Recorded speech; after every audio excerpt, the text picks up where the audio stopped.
Fuad here with Eddie Hearn. First of all, this device I use to interview is really useful until it's when I interview you. have to hold it up like that. Because everyone rips me in the corner for being 3 foot tall. But anyway, let's talk about this show, Next Gen shows.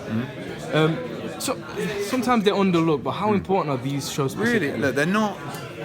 Sometimes, like, you know, everybody likes to criticise, don't they? Especially on social media. So it's like, you do a Next Gen show. Oh, where's the big names? What? It's like, that's not the point, the purpose of Next Gen shows.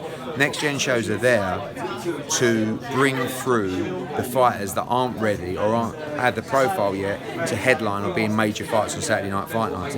They're also to bring through debutants, you know, young fighters who get a chance to fight a little bit later on the card, and they're really important to the progression. We know what we're doing. You know, we know how to progress fighters both in the ring and out the ring, and these Next Gen cards are really important for that. So Friday night, you know, not your Saturday night fight night, just get home from work, enjoy yourself and watch some really good young fighters progress. A couple of pro debuts, really good women's fight, some good heavyweight action, one of the best US amateur stars, and 2 really good championship fights to round it all off. That main event though is a really tight one in my opinion, Wood versus Doyle. Yeah. Obviously, how do you see that playing out? I think it's a good chance for Lee Wood. I mean, I think I've always thought that he was a strong talent, but there's a lot of pressure on him. You know, we come back to Nottingham because of Lee Wood. You know, and Ryan Doyle's game as they come. You know, it's Liverpool v Manchester. You've got a guy there. He fought Reece Bellotti. We expected Reece Bellotti to win that fight. He knocked out Bellotti. He lost to Gill, but Gill was on fire that night. And he's here to win. And it's going to be a really good test for Lee Wood in there on Friday night. You've just left the sunny Vegas for the rainy Nottingham, but Vegas Saturday night. Danny Jacobs obviously coming up short. What sort of next for him moving in the career? He did say moving. Well, he needs to move to 168. I mean, is that a must right now? Yeah, 100%. I mean, you know, he's always been tight at 160, but the last couple have been quite brutal. The weigh-in last Friday was really brutal for him. He weighed in over on Saturday as well. Yeah, but that's something that he didn't. You know, he didn't have to weigh 170. It was just that there'd be a fine if he didn't. But the problem was he found it so difficult to make the weight on the Friday that he couldn't. He had to take that amount of fluid on to make sure that he was okay for the fight. And I think mentally in the fight, the first 6 rounds, he was a little bit concerned about his engine because of what the struggle was to make. I thought the last 6 rounds, I thought he dominated the fight. But the first 6 rounds, he lost the fight. So, you know, it was almost like I'd like that to sort of play out again. But Danny's a quality fighter, and I think at 168, I think he's going to be a real threat. He's going to have more in the tank. He's going to punch harder. He's going to get the opportunity to be a bit stronger as well in there. So yeah, I'm excited for that. He'll be back sort of October, November time. Definitely 168 pounds. Canelo Alvarez obviously adding another title to his collection. The talk of him versus Callum Smith, how realistic is that? Very real. I mean, I expect him to fight Golovkin next in September. But you know, Callum's going to fight in June, then hopefully unify later in the year. And you know, Canelo's the number 160 pounder, and Callum Smith's the number 168 pounder. Both Ring Magazine champions.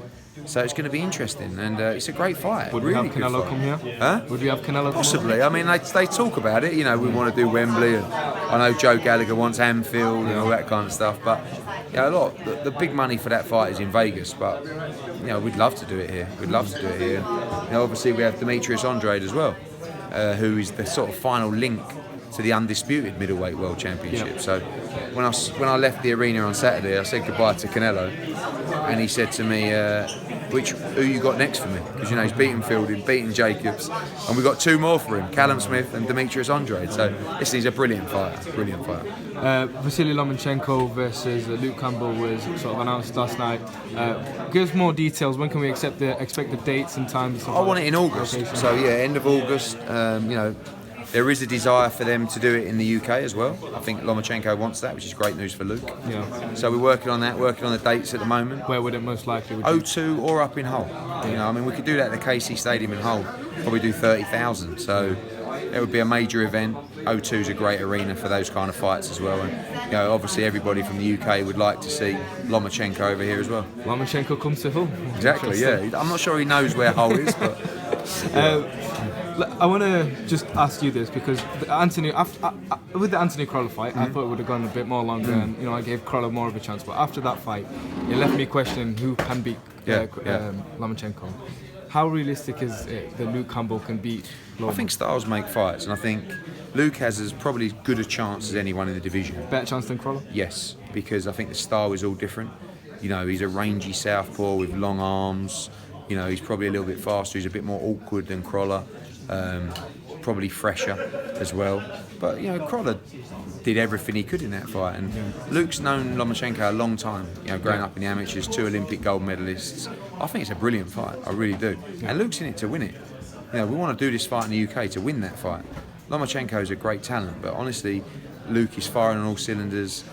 Shane McGuigan's doing a solid job with him. They're very confident, and they know they're fighting probably pound for pound top 3 in the world. So it's not going to be easy, but you know he's definitely in it to win that fight. Last few questions. I just want to ask you about Tyson Fury's comments. He said that he's probably got 3 more fights in him, and then he'll be gone. From his words. What do you make of that? Well, yeah, it's like his comments and Deontay Wilder's comments, which is, you know, even at 50-50, I'm not taking this fight now. It's not very inspiring to fight fans. You know, what you want to be hearing is, I want to dominate this division for a long time to come. I want to fight everybody and the biggest fights possible. No one's saying that, other than probably AJ and Dillian White. So when you say, I'm not going to fight Joshua and I wouldn't even take 50-50, or I'm only going to have 3 more fights and I'm going to jack it in. And he says that's Schwartz, and then one in September and then 1 more. Yeah. It doesn't really fill me with a lot of confidence, but each to their own, you know, everyone's in it for different reasons. Yeah. And lastly, what's more realistic, Carl Froch's comeback or the fact that he can bench 240 pounds? Yeah, I know.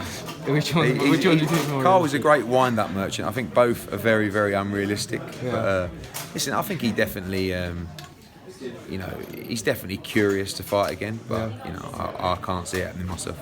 Eddie, and always a pleasure. Thank you. Cheers, mate. Thank you. Hey Fight fans, it's Michelle Joy Phelps. If you haven't already subscribed to our YouTube channel, make sure you do so by clicking this icon right here, or else